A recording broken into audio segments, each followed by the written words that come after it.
Sempre tentei viajar muito, principalmente viajei muito no começo dos anos 80. Eu estava aqui, eu estava em Minas, daí em São Paulo, estava no Rio, eu fui a Recife, eu ficava para lá e para cá, tudo que era possível. Isso me fez conhecer muita gente, conhecer muita coisa, conhecer muito artista jovem, muito artista mais velho, gente que já se foi. Eu queria conhecer tudo. E eu continuo sendo meio assim. E às vezes eu brinco, eu não sei se eu gosto tanto de arte ou se eu gosto dos encontros sobre arte.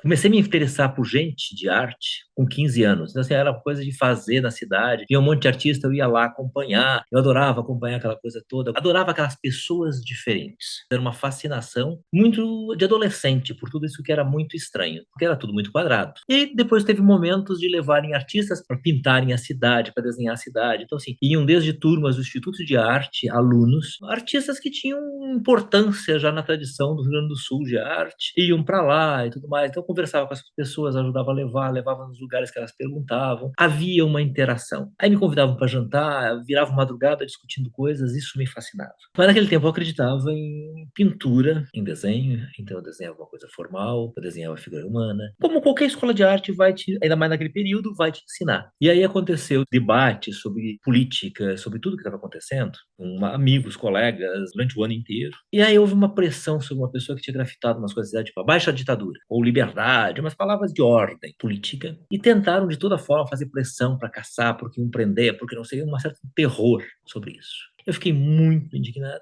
Comprei algumas telas, preparei as telas, pintei de branco, botei areia junto, fiz uma textura e escrevi com spray, com os mesmos materiais que tinha. Então era tinta spray, preta e vermelha, o fundo era branco. Não tinha muito mais do que isso, até porque não existia sprays coloridos, era as três primárias e preto e branco. Era o que tinha de spray. Fiz isso, mas com essa coisa, eu vou botar isso em algum lugar. Tipo assim, não pode ser na rua, mas pode ser em algum lugar. Pode ser alguma coisa. E me inscrevi num salão, o salão da RBS.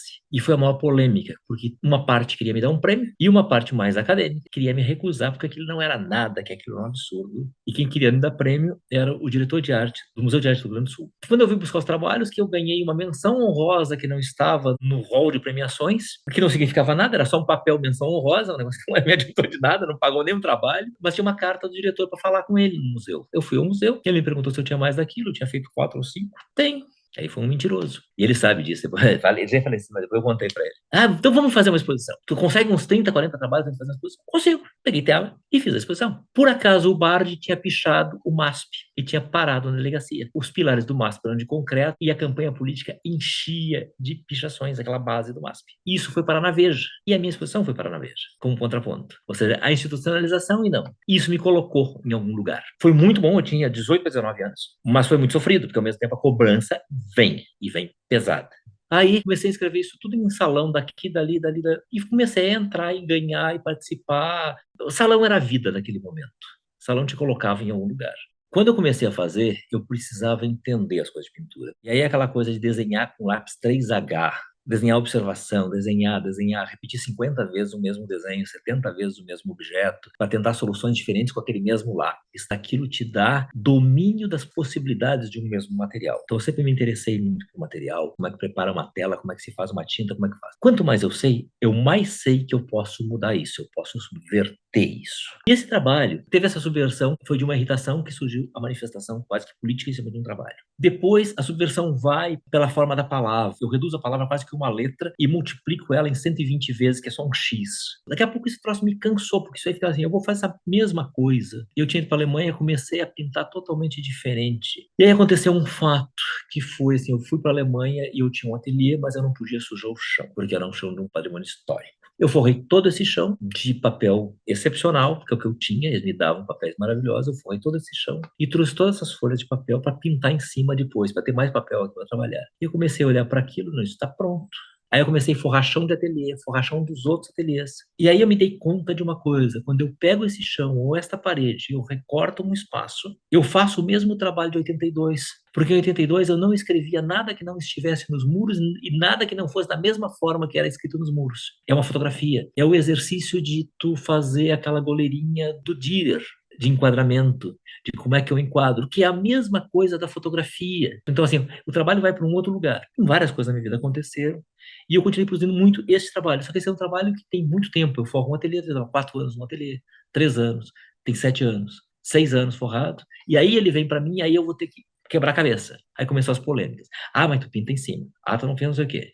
Aí eu, antes de desmontar os ateliês, eu documento todo o ateliê para provar que é uma brincadeira, né? Até semântica. Hoje eu não me preocupo mais com isso, se acreditem ou não. Então, sempre foi esta coisa que me interessou. Aí começou a sobrar muito material, eu transformei em uma parede, em um volume imenso de livros de pintura, da qual a pintura ela não é mais um objeto que tu para e contempla na parede, mas que tu pega contigo e olha perto de ti. Só que aí é mais complicado, porque aí hoje são 700 livros prontos, ninguém consegue ver tudo. Então, assim, essa possibilidade e impossibilidade da comunicação, dos assuntos, toda essa coisa. Um trabalho meu, ele tem que levar um segundo problema para mim. Ele tem que levar uma outra coisa e uma outra coisa. Se tu reduz tudo a tela e tinta, é pintura. Não importa o que que é. Então, assim, os dilemas continuam sendo os mesmos na cabeça. Só as imagens desse dilema não são mais as mesmas. Então, daquela coisa de entender muito da pintura, da artesania, da cozinha da pintura, como é que faz tinta, como é que prepara a tela, como é que faz tudo, ele continua atento. Ele continua lá, mas ele não precisa ser feito. Eu não preciso mais disso para pensar. Eu não preciso mais disso para executar. Eu preciso conseguir olhar, eu consigo prestar atenção, achar a composição, pensar se aquilo funciona, se aquele espaço vale, como é que ele vale, colocado na parede, colocado nos livros, é distribuído pelo chão com vidros em cima para a pessoa passar em cima. Onde é que ele está esse espaço? Tem um primeiro sentimento, acho que vai ser igual para todos. Como é que eu vou viver o resto da minha vida? Isso, a partir de ter conquistado várias coisas, esse sentimento acaba. Mas tem um outro, o que que eu vou fazer com o tempo que me resta? É continuar dando sentido a ele.